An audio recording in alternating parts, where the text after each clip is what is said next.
guest service line. Hopefully this experience goes a little bit faster than in Hawaii. The line's a lot shorter. So we got to the table and we could only bring a certain amount of weight to check on. Actually just my carry-on suitcase was already 5 kgs over. I don't know how to do kgs, but so Rylands was over too, but he said he was gonna throw clothes away to make the weight. Anyways, I had to pay in order for my flight. Initially it was gonna be 75 bucks, which in the, what's it called? Exchange rate would have only been like 50, which is still a lot. But then because we were going to Australia as well, it was a 100 bucks. So I had to pay 65 bucks to check on my little bag that doesn't really have anything in it. Sucks. Made it through security. Just a little chapped about the 65 bucks I had to spend for my carry-on, but it is what it is. Now I don't get it until we get to Hawaii, so to add insult to injury. So we went through, so when you go to the check-in, they weigh your bags and they say, okay, you either gotta check this in or it's gotta be this weight. So we were like, shiz. I was like, okay, I guess I'll check my bag in because no way my backpack and my carry-on was gonna weigh as much as they needed it to weigh. Ryland's combined was a little less than mine. And he was like, oh, I'm just gonna throw a couple shirts away, whatever. Genuinely being honest as well. Anyways, so they're like, all right, cool. So he just carries his bags through. And then they never ask him about his bags again. So he's on the plane with all of his stuff. And $65 richer than I am. So I feel even freaking worse because I'm like, dude, I could have just said I'd throw some stuff away too. Could have carried, because there's so many people on this plane that have bags that are like the exact same size as my carry-on was. So I feel like I got hustled, so I feel kind of chapped, but what can you do? Maybe there's some reason I needed to check it on or something, but kind of annoying. You want air? Oh, hi, what's up? So annoying. So I guess we just chalked this one up to inexperience. Still sucks though. See you in Australia.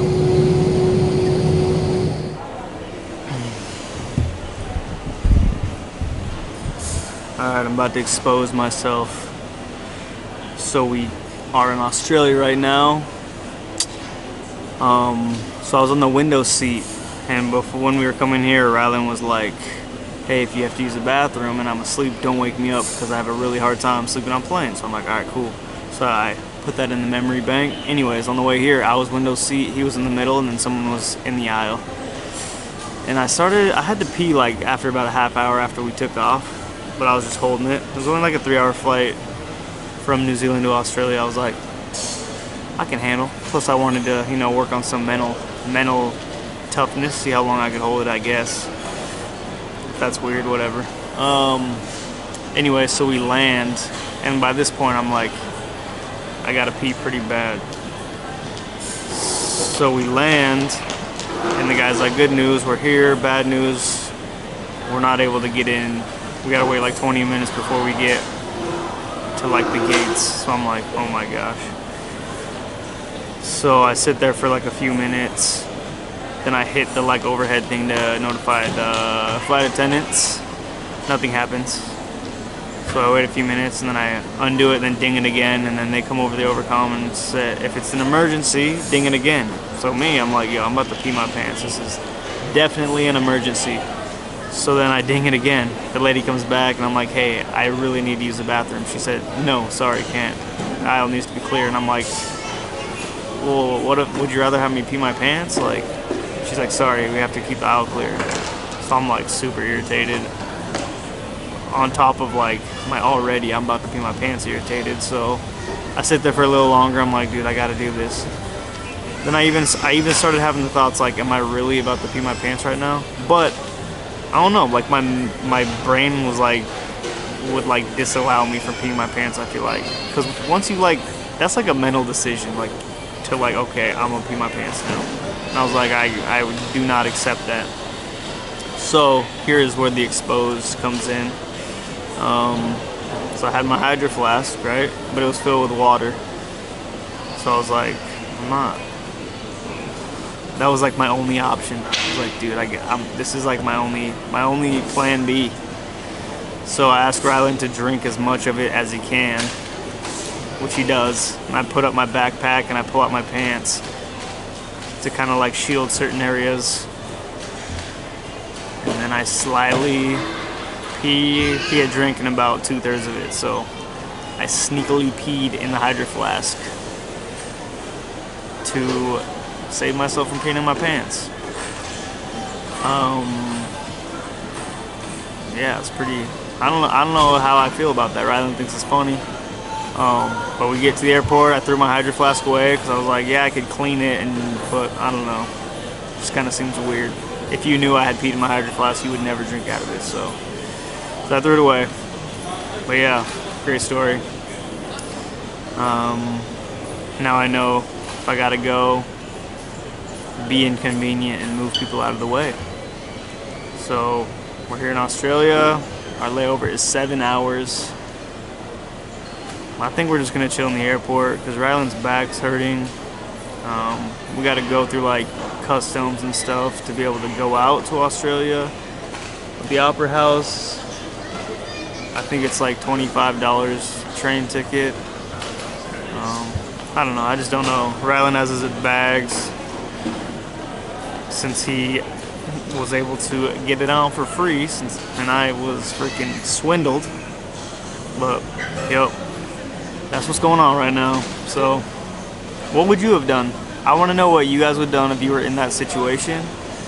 And if you did what I did, would you have kept your Hydroflask or would you have also thrown it away?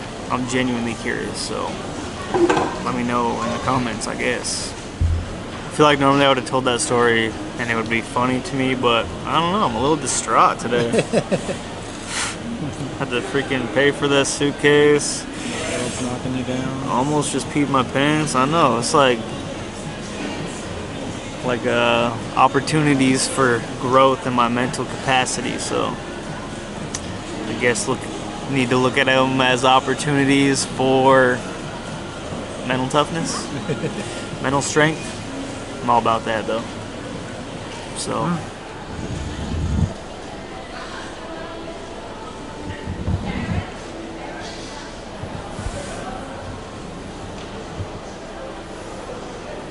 currently 1:21. Our flight leaves at 4:25.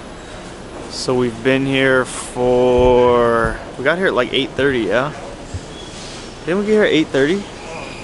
Oh, my clock says 3:21. We got out at like 9:30. What's the deal with my watch? Why hasn't it switched? That went straight to like... Oh no, yeah, it's New Zealand. We got here at like 8:30 and it's 1 o'clock, so that's like 9, 10, 11, 12, 5 hours? I don't think we got out of the plane until 9:30. So 4 hours we've been in the airport. And then we probably board in like 2 more hours. Yeah. But I just FaceTimed Kaylin for like 2 hours. Rylan took a nap, so I feel like it's going by pretty fast. Yeah, it's not bad at all. Now we're gonna go explore a little bit. It's a ginormous airport. So our flight is just about to board. These are my overpriced snacks. Some gum, protein bar, Pepsi, popcorn, water. Oh, tuna sandwich. Spent way too much on that. Hopefully it lasts 9 hours. Probably not, but yeah. See you on the plane.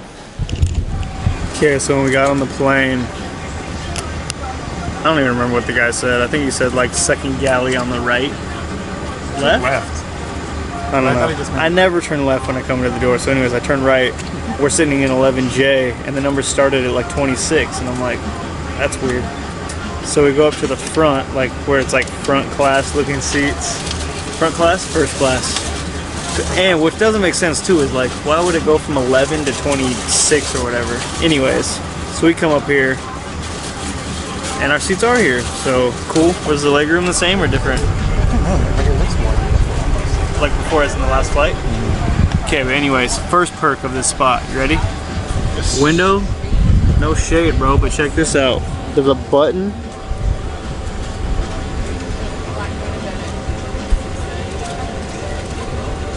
What?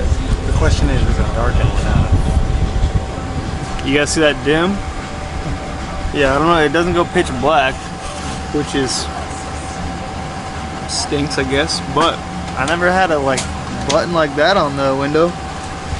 So we get a screen. We didn't have a screen last time, and the flight looked pretty empty. So we're hoping that it's pretty empty. Let's go. Maybe hopefully we'll get free movies. If so, I will review a couple more. $10. $10? Scratch that. Which might be worth it. Until then, though, I might not have anything else to say. Otherwise, I'll have some. I don't know. If not, see you in Hawaii. P.S. Rylan has a 16-hour layover in Hawaii when we get there, so lucky him, he gets to come back to our house and get his Papa Ole's. And then fly again. Hey, it's better to come home than to freaking stay at the airport. That's true. You're right. So, Eternally grateful. yes, sir. Papa Ole's, here we come. So Rylan thought that, well, when he said $10, I thought each movie was $10, but for the whole flight, all movies, it's $10 for like to watch as many as we want. So I might do that. Also, it doesn't show it at the start, but when it went all the way dim, that thing was like black. So you just have to wait a minute. It's pretty dope. So first movie I watched, I rewatched Bohemian Rhapsody. Because after researching and stuff, I'm into it. Second movie just finished. A Star Is Born. Are you kidding me? Freaking saddest movie I've watched in a long freaking time.